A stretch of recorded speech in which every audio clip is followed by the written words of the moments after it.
여러분 안녕하십니까? 다시 찾아주셔서 감사합니다. 저번 시간에 북한판 실미도 사건에 대해 말씀드렸는데 오늘은 또 한 개 중대가 보복으로 모두 학살된 사건, 북한에서 소문이 자자했던 사건을 말씀드리겠습니다.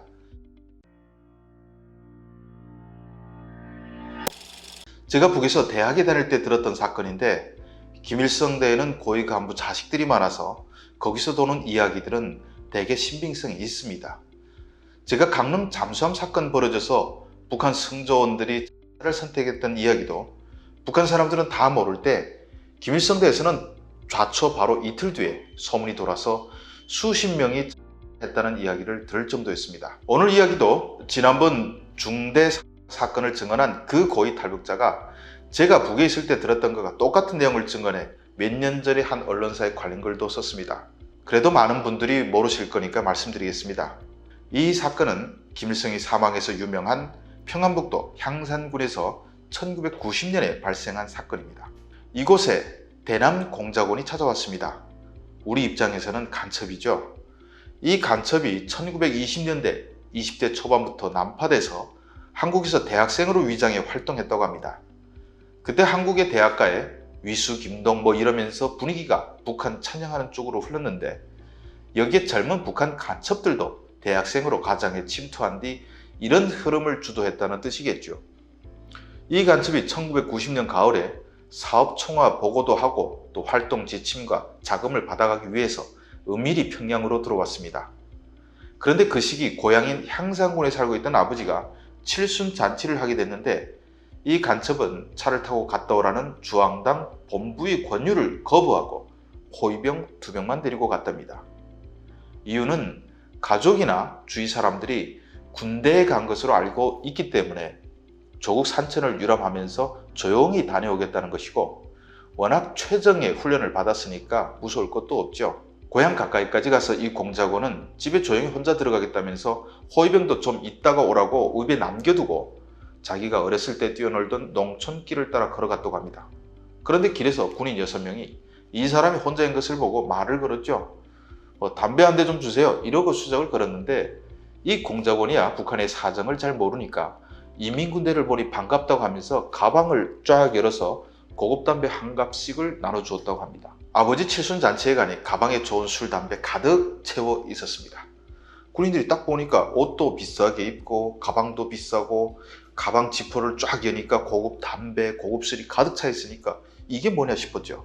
그래서 야, 그 술과 담배 다 꺼내 이러고 갑자기 강도로 돌변했습니다. 공작원은 아버지 칠순 잔치 때문에 가는데 이걸 줄 수는 없고 내일 저녁 저기가 우리 집인데 찾아오면 잔치하고 남은 걸 내가 접대하겠다면서 집까지 알려주었습니다.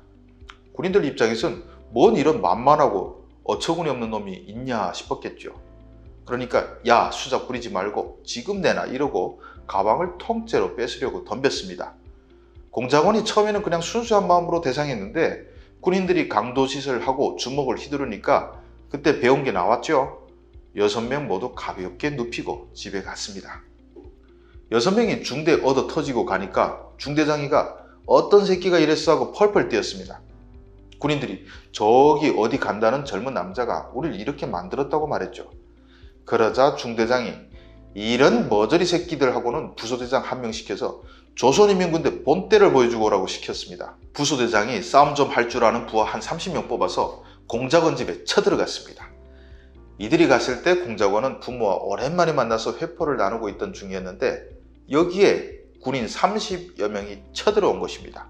그냥 와서 막 부수고 행패 부리고 부모에게 손찌검까지 하니까 처음에는 말리던 공작원이 열받아서 드디어 싸움이 벌어졌습니다.